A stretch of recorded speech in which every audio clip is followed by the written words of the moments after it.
Alright, so welcome folks. Today you're here with me, Andrew, aka Mr. Creme, and today I'm going to show you all a Saturday staple within the Trinidadian community, which is our Saturday soup.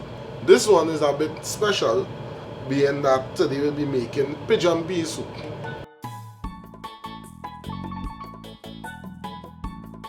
So pigeon peas, as we know, right, a staple around Christmas time. It's usually planted around May to June and harvested coming down from November all the way, October all the way up to January, February. Alright, so the ingredients for today, we have our pigeon peas, we have carrots and pumpkin. We'll be spicing it up today with some allspice, some cloves. We have a couple bay leaves and cinnamon sticks. We have some fine thyme or French thyme, a hot pepper. Alright, we'll be adding to our soup. We have some cassava, some sweet potato, and some Irish or English potatoes. Alright, and then we have our trio of meats. We have smoked pork bones, smoked pigtail, and regular normal salted pigtail. Right, normally I try to do a blend or different meats when I'm making soup, because each one lends its own particular attribute and flavor to the soup. Alright, so we're going to get started. Alright, so we're going to start by adding a little bit of oil. What I do to start, I actually add the meats first. Right? Reason for adding the meats is that pork, seeing that these are 3 pork products, is that pork is a meat naturally has added fats in it. So what I try to do is just add a little bit of fat to the pot in the form of the coconut oil I'm using. That will add some flavor, as well as it will lubricate the bottom of the pot. And then by frying the meat a bit for a couple of minutes, that will extract the natural fats out of the pot and add and lend to the additional flavor in the background of the soup itself. Plus, I just a meat now. Now I'm going to just add some of my ground green seasonings. The clove, my allspice, the thyme. I will start by adding just 3 bay leaves and I will slightly crush it to release the flavor.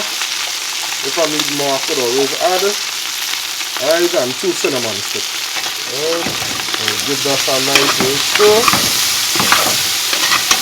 Alright, this is some of the pieces of meat that I gather some color.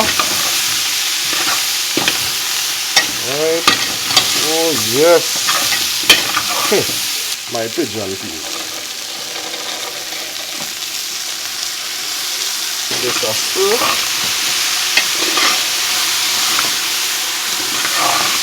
I had some water heating on the side. I will add some hot water.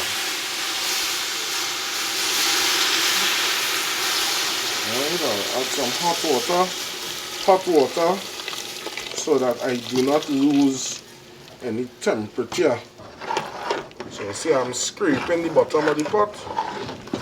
You all can't see it, but where the meat would have stuck to the bottom of the pot a little bit, that is not burned, that is actually flavor. Right? It's called a fond. And the little water that I would have added, right, will be glazing the bottom of the pot and scraping up all those nice little dark bits and pieces. Right? And we're going to cover this and give it about 20 or 25 minutes to boil on a medium heat, right, to soften the peas and to let all the good flavor, because as I said earlier, each meat that we added so far and the green seasoning dies with the flavor for the soup coming in, right, as well as the clove, so it's a very warm and hearty kind of dish.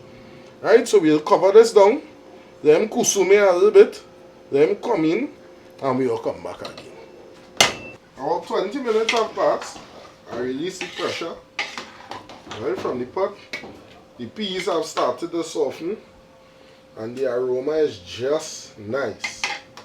Right? But good fresh peas is not peas without a little bit of coconut milk. Right? So today we're using some fresh coconut. We're going to blend them up, strain, add them to the pot. So add our coconut milk.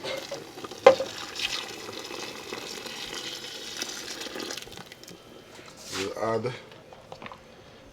2 green hot peppers and a nice dose of the famous Uncle Clyde's Roku.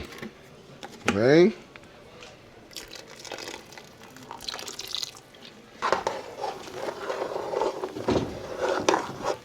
Right, so we have now come back up to a nice rolling boil after we added coconut milk, the Roku. Right? It's not stew peas you're making, it's soup. Right? So we'll add some more water. Right, now this is hot water. So we have our sweet potatoes, our English potatoes, cassava. Right, we'll add that in now and allow that to boil. Now you recognize we didn't add any additional salt, right? Because we have all that lovely meat in there, the smoked bone. We have, right, the smoked pigtail and the regular pigtail. So all these things are naturally salty ingredients. We have some dumpling, some cornmeal dumpling, nice stiff dumpling. There is not dumpling for regular food and whatnot. There's some nice stiff cornmeal dumpling that we're going to roll out. Right? Traditionally you would boil this out and roll in the little figures, but taking a shortcut today, and we're going to roll out the dumpling and then cut it. Now for this dumpling I would have added, it would be 2 parts flour, 1 part cornmeal, a little bit of salt, sugar, and you'll see a lot of little flecks running through the dough. That is cinnamon. Right?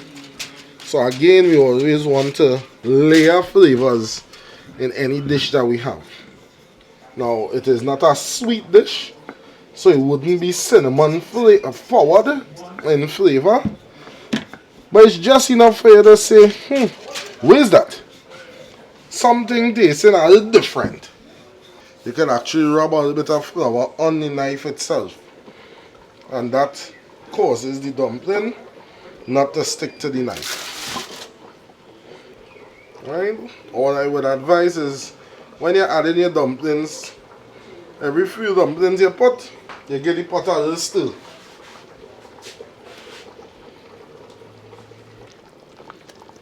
Another reason you want to make sure not to be too vigorous in agitating the soup is because of the hot peppers. Because you don't want to bust that hot pepper in your pot at all, and then you end up with a totally different dish, and not a pigeon peas soup. You end up with a pepper soup, and that is a different cultural dish altogether. Okay, so what I will do in the first instance is actually just shake the pot a little bit. That way I could move things around without actually agitating the soup too much. Right. Carrots and pumpkins, because we are in the home stretch for the soup. Right. Carrots and pumpkin. And I'll re-season the pot with a little bit more green seasoning. You season over the pot.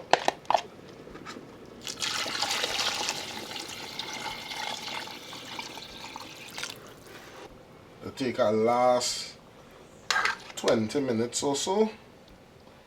Right. By that time, the carrots will be cooked through, the pumpkin will cook through, but the vegetables will still maintain its texture. The provision will also be cooked and not mush. And the dumpling, the day overcook a dumpling, I don't know. Alright? So we are on the home stretch, folks.